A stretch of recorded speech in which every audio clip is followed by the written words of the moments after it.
you and you and you and all of Uno. Greetings, everyone. Welcome back to Motivations and Memoirs. I am Iberica. If this is your first time, a special thumbs up welcome to you. Stay with me on this journey, and I pray you will not be disappointed, but you will learn, you will experience a number of things as we continue this wonderful journey. So, of course, it is, yes, the time when we testify, when I share with you, testimonies from different persons.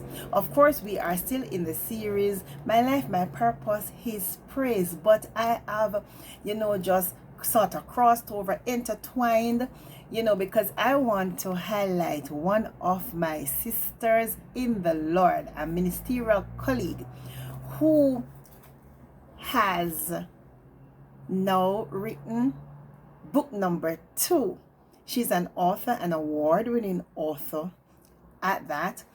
Her first book is entitled Cultivating Purpose. In this book, she, uses seed and the soil to highlight how, we find purpose.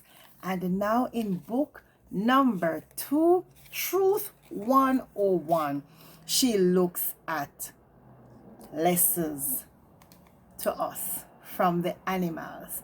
Yeah, the bee, the ants, the ass, the lion, etc.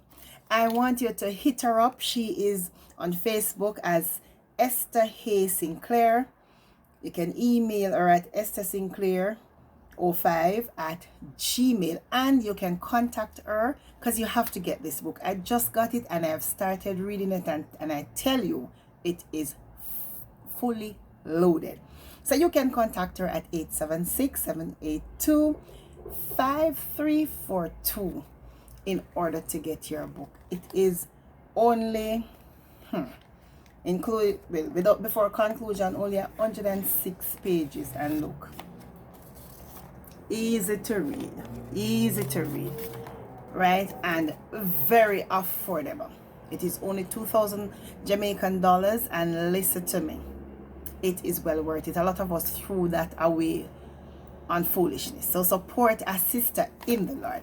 So of course, as I said, I sort of pulled in this new series that I'm working on because I want to highlight the woman of God. So the highlight, we're still looking, of course, because when you look at it, you're still seeing purpose, you're still seeing life story, and of course his praise. But I also add to that women on frontline duty. And here is a woman who is on frontline: pastor wife, mother, professional, author, mentor, and I'm telling you, come over with me as you hear her testimony. Remember, share this video with somebody, leave a comment, let us know what your thoughts are, and if you have not yet subscribed to Motivations and Memoirs, please remember to do so and hit the notification bell so you know when a video is uploaded. So come on over as I join my guest, Esther Sinclair. Okay, guys, so with me this evening is another guest. I know you always look forward to hearing from different persons as they come on the program and they share. They tell you about some of their experiences, because of course, as I always say, you can't stay here and talk about all your experiences. So we just come and we do a little summary of who we are. But I have with me my beautiful guest. Her name is Esther Sinclair. Now, if I should just begin to tell you about her all on my own, it would take me the rest of the night, because she is, I will call her fully laden. Those heavyweight champions, yes. But as we look on this season, and we're looking on women on frontline duty, women on the front line, and I don't even want to speak about our duties.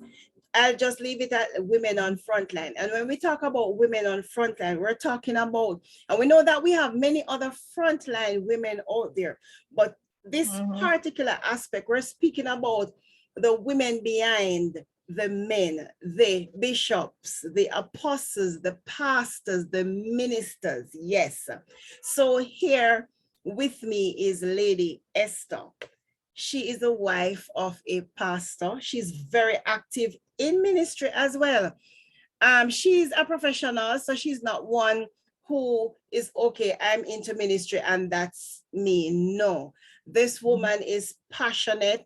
She has a lot of accolades behind her. I mean, she does a whole lot. She's a teacher. She's an author. She's a purpose coach. She mentors. She writes poems. She is a mother. And as pastors' wives, when we say we're mothers. We're not just mothers for our children. We're mothering other people's children. We're mothering our congregation. Yeah. And of course, we're also mothering our spouses. I always tell persons, say, your spouse is your first child, right? And sometimes they're not who like hear us saying that. But we don't mean that we're babying them and that they're children. But it means that as their wives, we just assume that position as their protectors. And because we are protective of them, you know, we ensure that, yeah, like the mother hen, we cover them, so to speak. Yeah. Welcome, Lady Esther. It's such a privilege to have you sharing on motivations and memoirs. And this link up should have taken place a few weeks now. But guess what? Whatever is done is well done. I believe it is the right time. So, indeed, my dear, I want you to just breathe, relax, and just feel free. On this channel, I thank God I don't have the judgmental viewers, and I pray to the Lord that it remains like that. But I find that the viewers are hungry, you know, to hear the stories, to assist them, because these stories come and somebody would message or call and say, you know, I listened to that and I was able to pick, you know, this from that. I found myself, I heard myself, that was me, you know, and, you know, I was wondering, how do I cross over? How do I handle it? And then the guests, you know, shared, and I was able to pick from this part, and I was able to, so I applied this to my life. And so I thank God for those type of viewers. Welcome again, my dear, to Motivations, right, and Memoirs. So you are one person who, when I look on your profile, I was saying, people said to me, you, America, wear so many hats, but me not think me having, no, me not think. How do you do it? Oh, but you're gonna tell us. You're really going to tell us how you manage. I mean, being on the front line, working alongside your husband in ministry, while you're balancing family, you're taking care of church family, you're mentoring, you're coaching, you're writing books. Woman of God, come on. I want to know. Grace, grace, and more grace. Grace, grace, and more grace. You know, as I said, it's by God's grace. Yes. You know, but definitely, you know, it's just the drive in me, you know. I am a person who loves to get things done. I am a part of a family that are go-getters. So, you know, we're always getting things done. I've always said to my young people that this is something that I've been doing from I was a youth. So it's not something that I have assumed as a pastor's wife, right? You know, it is something that I'm always very active in church and always exploring my potential and I'm an idea generator. Once I have an idea, I don't just sit on it. I find someone to help to realize it. So I believe God has given me that gift as a child, and it has just always been with me. Right, because your journey started at age 16, where you began to develop this passion for other young people, piloting them, to where they are supposed to be. Tell us about Well, that. it started before age 16. Age 16 was Okay. really when I started ministry, I would say, in terms of preaching the word. Oh. And I have to give kudos to one of my mentees, Marsha Norman, because she was the one who actually pushed me, into speaking the word. But I've always been an avid researcher of the word. I love the word. From my youth, I've always been researching it, writing on a lot of paper, just always researching for Sunday school. I was a Sunday school teacher, and I would do deep research for, the classes. So I realized that, I just love that, the scripture and the knowledge of God from early. Yeah. Okay. You got married at what age? Okay, so I was always a mature one. So I actually got married at age 21. Yes. Same age as Right on very early. Very early. Yes. Yes. Those of us who grew up in church, yeah, we get married very early. One of my sisters got married at age 19, and they're still married, happily married. Yeah. People tend to think that, oh, when you're in church and you get married too young, it don't work out. Nothing like that. Nothing like that. So you got married young. Were you married to a pastor? No, I was not, No, I was not. It was a process. We actually I would tell persons when I met my husband, it was actually at work that we met. Okay. And he was not yet baptized, Okay. But, I believe that the Lord purposefully allowed us, to cross path in that area, for his grand purpose. And so within a few years, everything just started to unfold very quickly. And the rest is history, as as they say. The rest is history. But you are one of those pastor's wife who is actively involved. You have your own persona, your own identity. Many females, or many pastors' wives, we are so caught up in preparing, helping rather, or partner in ministry, doing this for the ministry, assisting him in this area, that at times we get lost. And so it takes persons sometimes years, of doing this one thing, or these a particular set of things. You keep doing it over and over until you realize that, oh, but it's just about him, or it's just about the ministry. There's nothing about me here. So you would have lost your identity.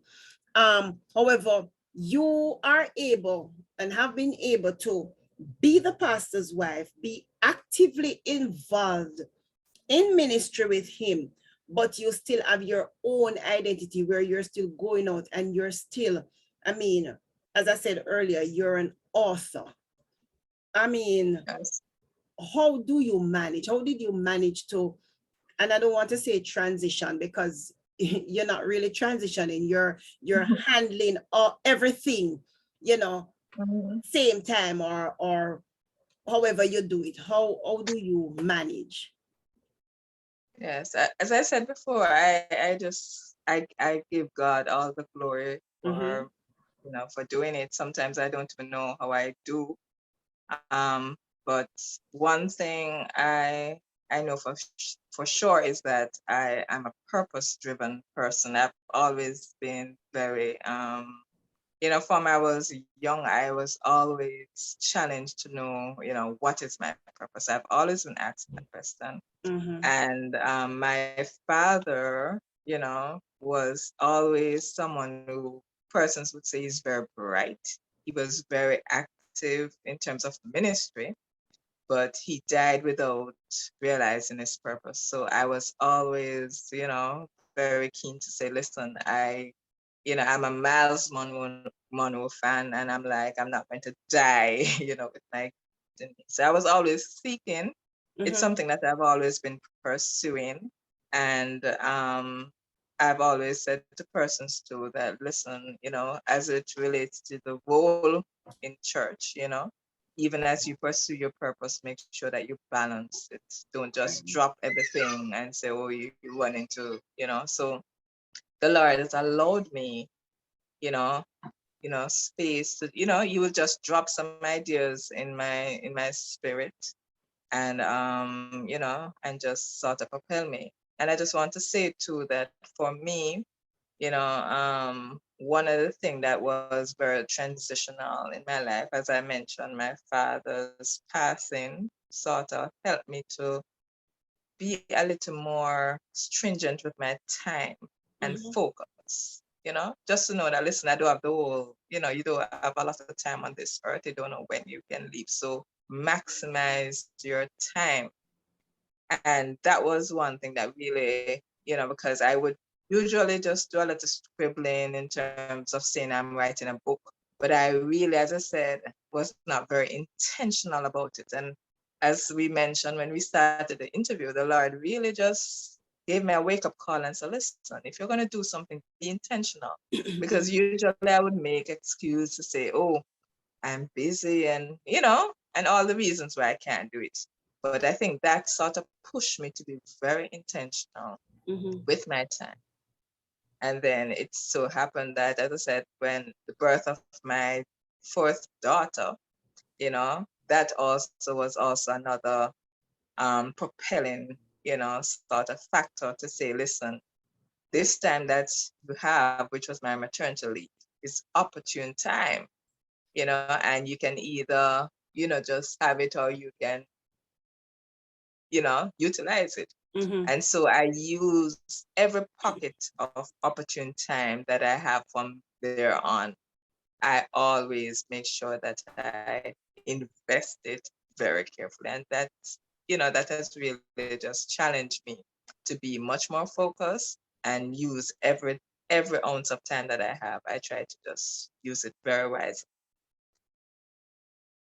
Absolutely. So your book, Cultivating Purpose, um, share a little bit on it, and also tell the viewers where they can get that book. Okay, so Cultivating Purpose, as I said, it has been a long time, in formation, but it's really the mystery of the seed. And it is the truth of God that really captures me, that answers every question on purpose. It gives a multi-dimensional approach on purpose, and just to show the secret of the seed. And I believe it answered my question when I was really looking for purpose, expecting it to find it in a one, like a one-off thing. And just exploring the seed helped me to realize that purpose is a journey. It unfolds every stage of your life. And, just like all the seed. So, the Lord just gave me a pattern for the book in terms of looking at it from the perspective of the seed, looking at it from the perspective of the soil, the sower, the seasons, and the systems that you need to put in place, and all the different factors. And that allowed me to have a sevenfold dimension of purpose, just to look at it from every dimension. And I believe that that truth, is something that has helped a lot of people. And it has also helped me to, just understand the stage that you are in life and know what to do at the different stages. So pretty much that is what it's all about. Just knowing that you have to do something about your purpose. You have to cultivate it. You might have all the potential in the world, but you can't just sit on it. There are many other dimensions to your purpose. And I think that I keep saying this over and over. I've said it a number of times on this program, that one of the saddest thing is that a lot of persons in church are still grappling with finding their purpose. I find it sad because it sort of lead you to say, then how do you find God and not be able to find purpose? But then the word of God also says that my people are destroyed because of lack of knowledge, because a lot of persons are really even doing some things that are pointing them or pushing them in their purpose. They're already walking in purpose and not even able to realize it, because That's of powerful. lack of knowledge. Yes. So I always say to persons, whatever you find, you can't be comfortable about unless, you have to make sure that everybody can sit and pass it, and bother them. But you go home and you can't sleep and you can't have peace because that thing or that group of children, those young boys, that particular individual, no man, I think that I can or I need to. And I've always said to persons a lot of time, if you would just stop and really just pause and seek God and understand what you're doing, then you would understand that is purpose. One songwriter sung a song some years ago and said, purpose I call you better answer. A lot of persons have already answered purpose and without even knowing, right? But you are one person who you're out there coaching persons, pulling persons into finding purpose. So you have what you call the purpose community. You have destiny cultivators, where you are actively, training. Is it training, coaching? How does that? How do you perform all of that? Yeah, pretty much it's a community where, as I said, we have masterclass. Some are paid masterclass. Most of it are free. It's available to anyone who wants that type of training. We give encouragement, and there are other coaches on the platform, also persons who are just passionate about purpose, because, I remember on one of my masterclass, I was actually just presenting the story of the 10 talents. And it just hit me that, listen, this is not an option, it's an obligation. You need to find out, you have to be a good steward of the resources that God has given to you.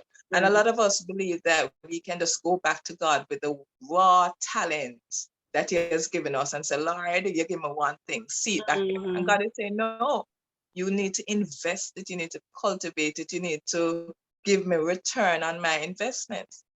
So that really shook me to say that, listen, whatever God has deposited in me, I must do something about it. I must develop it, and, sometimes, as you said, many in church just believe that it is just preparing you to go to heaven. You must just come and sing, but God expects you to have impact.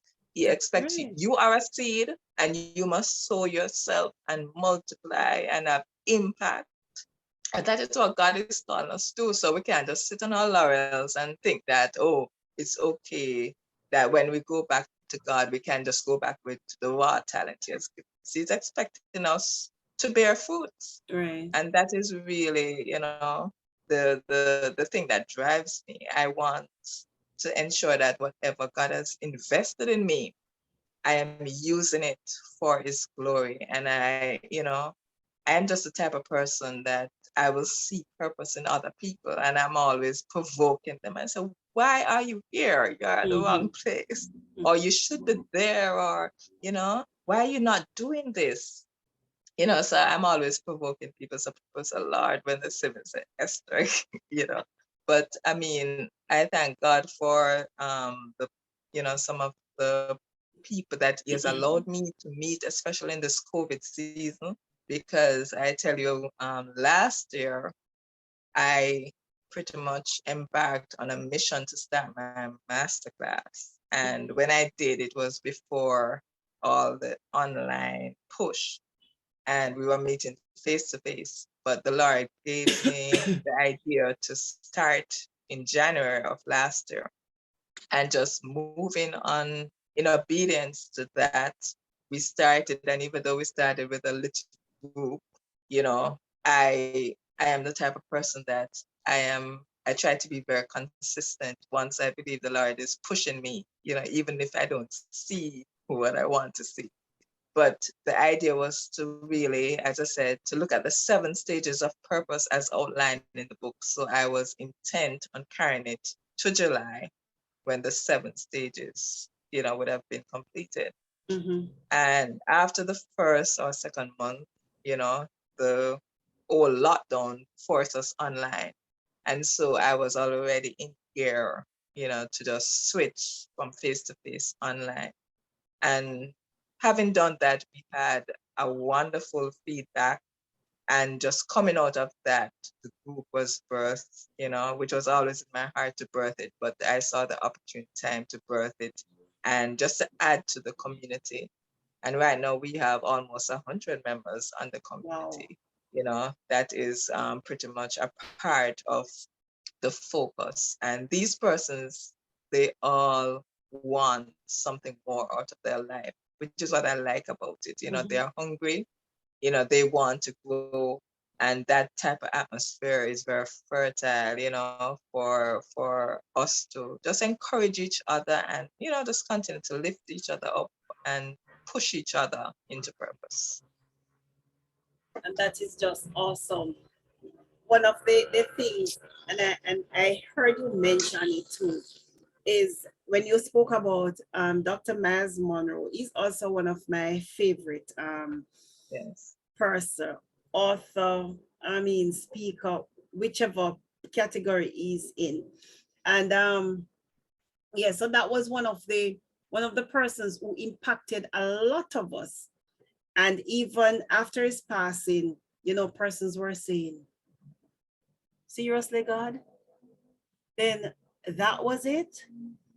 But after you sit and you look on his life and what he has left, legacy, then you realize that this was a man who knew, probably subconsciously, that he was not going to be here for long.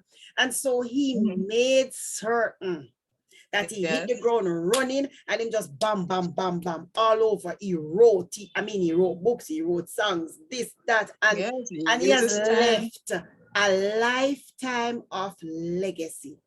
Yes. Now, one of the things that I am finding, and you will see too, and I'm going to ask you to share about your most memorable, an impact that you have had on somebody who probably just gave up. But you spotted something and you decided that, listen, I am not going to give up on you. You gave up on yourself. Probably everybody around you gave up on you, but I'm not going to give up on you. One of the problems that I find in Christendom is that a lot of us as leaders, we want to die like this, with our hands closed, with all the gifts that God gave us. So you spoke about the talent, and we're going back to God with the talent. And we don't understand the impact that we have on others when we are pouring into them, right?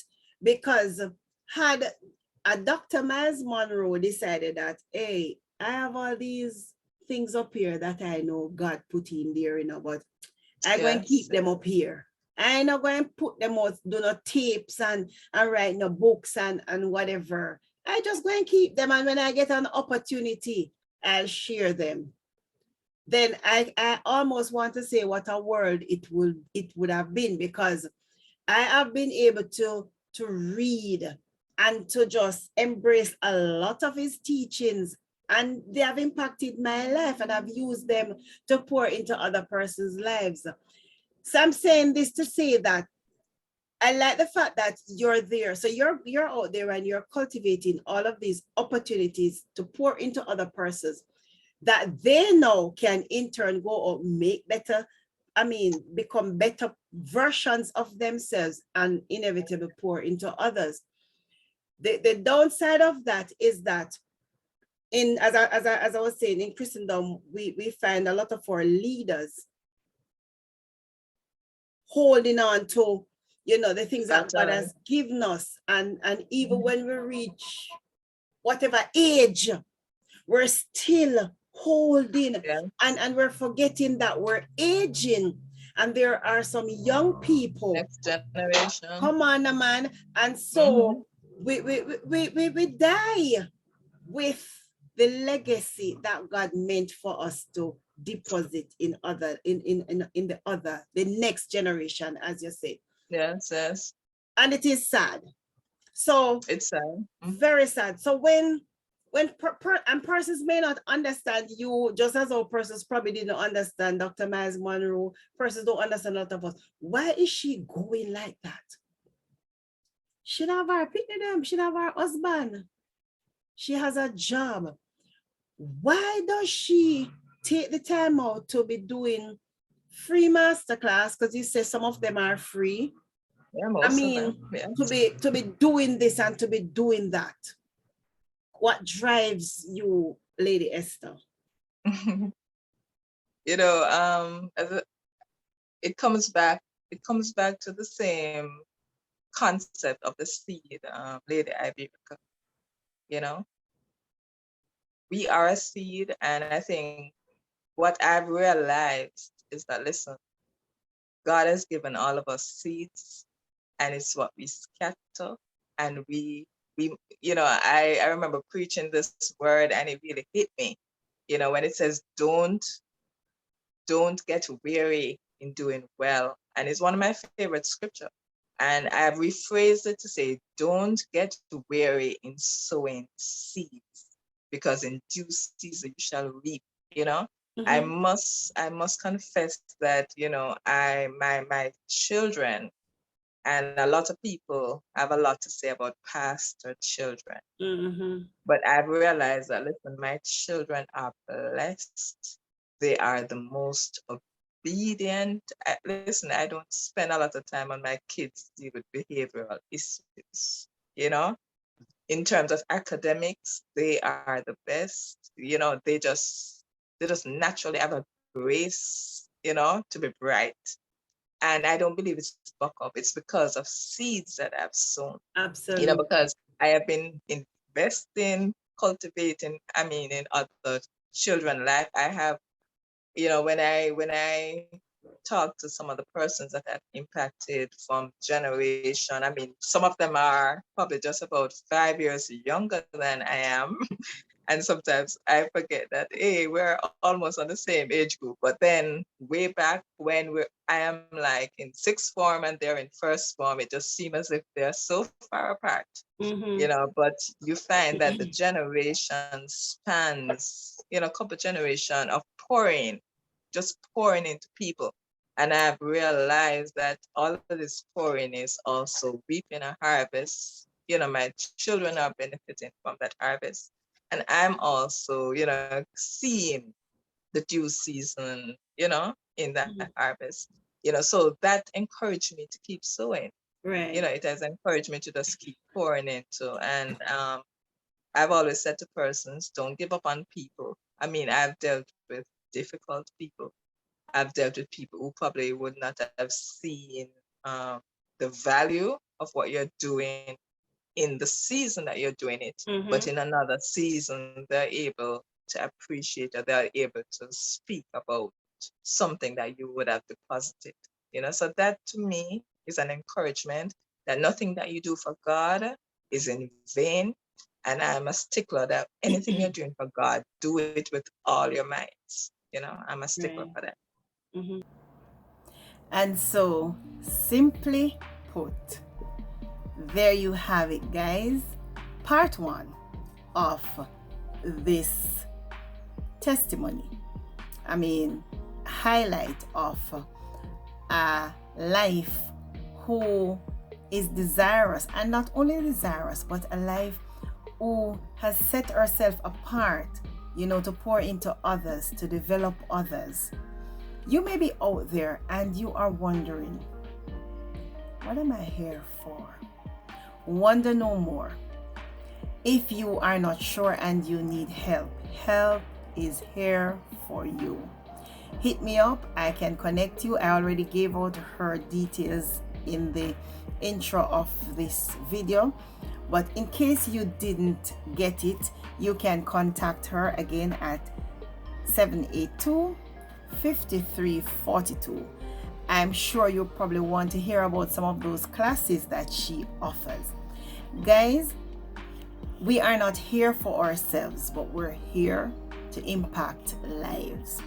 And as my goodly colleague is out there impacting lives, you have something on your inside, something that God created you with, but you're still afraid, you're still holding back. I am encouraging you to step out, step up, and do what you were created to do, because somebody is waiting to hear from you. Somebody is waiting, just to see a pattern from you, for you to model, something that they can take off of you or learn from you. Guys, walk good. Tune in next week as you hear the continuation of Lady Esther's testimony. Remember, share this video with somebody and let us know what you are thinking. And I will see you in the next recording. And remember, go out and get your book. Call that same number and she will be able to tell you where you can pick up a copy of Truth 101. God bless. See you soon. Walk good.